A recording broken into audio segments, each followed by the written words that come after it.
के तीनों वन में गए हैं। राजा के पास भी घोड़ा है, तीनों के पास ही घोड़ा होगा।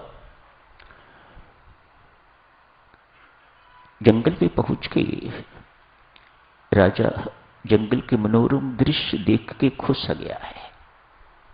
बहुत अच्छा लगा उसे। कहने को जंगल पर बहुत सुंदर वाटिका जैसे सब कुछ बहुत सिस्टमेटिक जैसे बगीचे में होता है। जंगल तो जंगल ही होता है, जंगली जंगल जंगली, लेकिन बगीचा तो जंगली नहीं होता। बगीचा तो बहुत सिस्टमेटिक होता है। कहीं कहीं लाइट लगी हुई होती है, एक ही तरह के पेड़ होते हैं, एक ही तरह के फूल होते हैं, बड़े कतारों में होते हैं, इत्यादि इत्यादि। ऐसा ही वह जंगल था। राजा उसे देख के तो खुश से गए हैं। दूर एक सुंदर हिरण पर नजर पड़ी। राजा उसे पकड़ने के लिए दौड़ पड़े। घोड़े पर थे, खूब तेज घोड़ा दौड़ाया, लेकिन हिरण भी कोई कम दौड़ने वाला नहीं था। उसकी स्पीड भी बहुत अच्छी थी।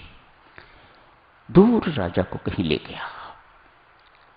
हिरण पकड़ा भी नहीं गया, लेकिन राजा दूर चला गया है। इधर मंत्री एवं नौकर दोनों इंतजार कर रहे हैं राजा साहब की। जब लौटने में देरी लगी तो मंत्री महोदय ने कहा, नौकर से जाओ राजा साहब को ढूंढो। निकल पड़ा है। दूर जाके एक कुटिया आती है। कुटिया देखता है, उसके बाहर एक दृष्टिहीन महात्मा बैठे हुए हैं। ये नौकर जाके उन्हें कहता है, अरे वंदे, इधर से कोई घोड़े वाला निकल के तो नहीं गया? क्या तूने देखा है इधर से किसी को? प्रश्न ही कैसा था। एक नेत्रहीन व्यक्ति, एक दृष्टिहीन व्यक्ति क्या देखेगा? प्रश्न गलत है उसका। कहा, मुझे पता नहीं, मुझे माफ करें, मुझे पता नहीं। नौकर को भी लौटने में देरी हो गई तो मंत्री खुद निकल पड़े हैं ढूंढने के लिए। अब नौकर को भी ढूंढना है और राजा साहब को भी ढूंढना है। मंत्री साहब भी उसी कुटिया के सामने पहुंचे हैं। उनसे कहते हैं, ओ साधु, क्या इधर से कोई व्यक्ति निकले हैं? हाथ जोड़ के कहता है, मंत्री महोदय, आपका नौकर आया था, इसके अलावा मुझे और कोई पता नहीं। थोड़ी देर के बाद उसी कुटिया के आगे राजा स्वयं आए हैं। आके हाथ जोड़ के कहते हैं, साधु बाबा, चरणों में प्रणाम स्वीकार करें। कोई मुझे खोजते खोजते कोई व्यक्ति इधर से निकले तो नहीं? हाँ राजा साहब, सबसे पहले आपका नौकर आया था, उसके बाद फिर आपके मंत्री महोदय आए थे, अब आप स्वयं पधारे हैं। तीनों इकट्ठे हुए हैं। मन में गहरी सोच। एक दृष्टिहीन व्यक्ति को कैसे पता लग गया कि एक राजा है, एक मंत्री और एक नौकर? चलो उन्हीं से जाके पूछते हैं। तीनों मिलके उस दृष्टिहीन महात्मा के पास पहुंचे हैं। जाके बैठ गए। राजा साहब ने पूछा, महात्मन, आपको दिखाई तो देता नहीं, लेकिन कैसे पता लग गया कि हम में से एक राजा है, एक मंत्री और एक नौकर? महात्मा कहते हैं, राजा साहब, व्यक्ति का व्यक्तित्व जानने के लिए दृष्टि की आवश्यकता नहीं, वाणी पर्याप्त है। नौकर ने आके कहा, अरे अंधे। मंत्री थोड़ा ज्यादा समझदार था, उसने कहा, ओ साधु, आपने कहा। साधु महाराज, बाबा प्रणाम।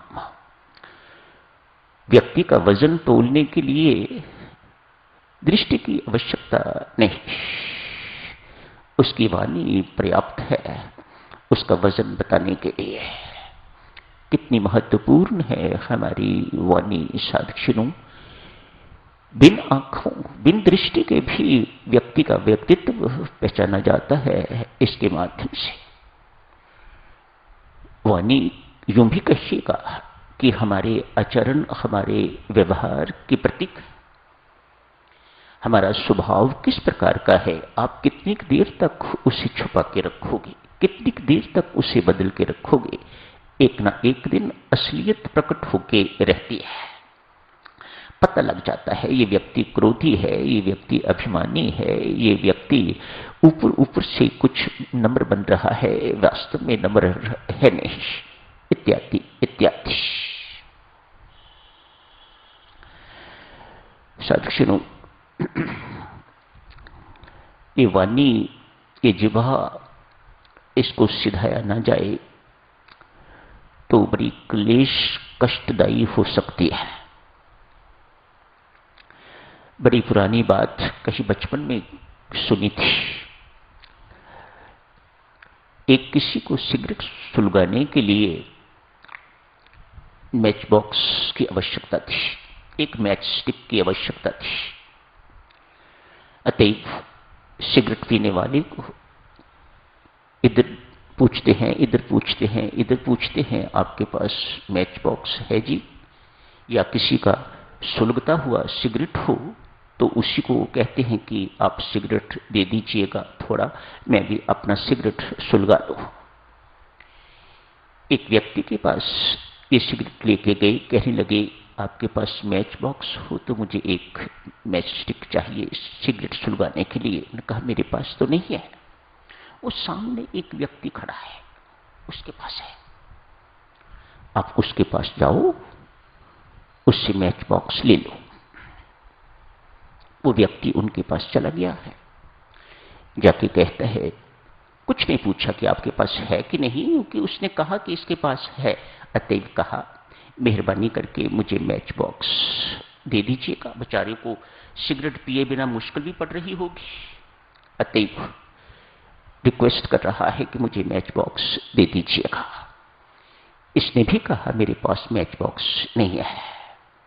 पुनः उसके पास गया, आप कहते थे उसके पास मैच बॉक्स है और वो कहता है कि मेरे पास नहीं, झूठ बोलता है। ये व्यक्ति कहता है झूठ बोलता है, फिर जाओ उसके पास। इस सिगरेट पीने वाला व्यक्ति फिर चला गया है। इस प्रकार से 2, 3, 4 चक्कर लगे। आखिर उस व्यक्ति ने जिसके पास ये बार बार जा रहा था, उसने पूछा तुम्हें कौन भेज रहा है मेरे पास बार बार? तो उसने इशारा किया कि वह व्यक्ति। चलो पूछते हैं उसके साथ। उसको जाके डांटा, मेरे पास मैच बॉक्स है नहीं तो बार बार क्यों से मेरे पास भेज रहा है? कहा माफ करना, मैंने तो आपके लिए सुना है कि आपके पास ऐसा मैच बॉक्स है जिसने अनेक घर जला के राख कर दिए और आप एक मैच स्टिक इसको सिगरेट सुलगाने के लिए नहीं दे सकते। किसकी ओर इशारा था? जिह्वा की ओर।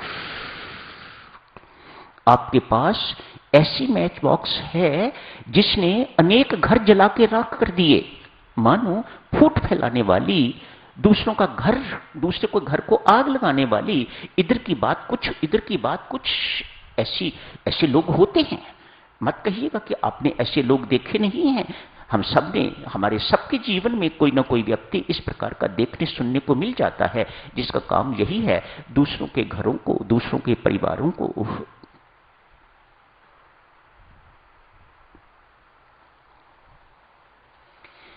वचन के साधनों के साधुजनों, चर्चा यही समाप्त करते हैं। आज थोड़ी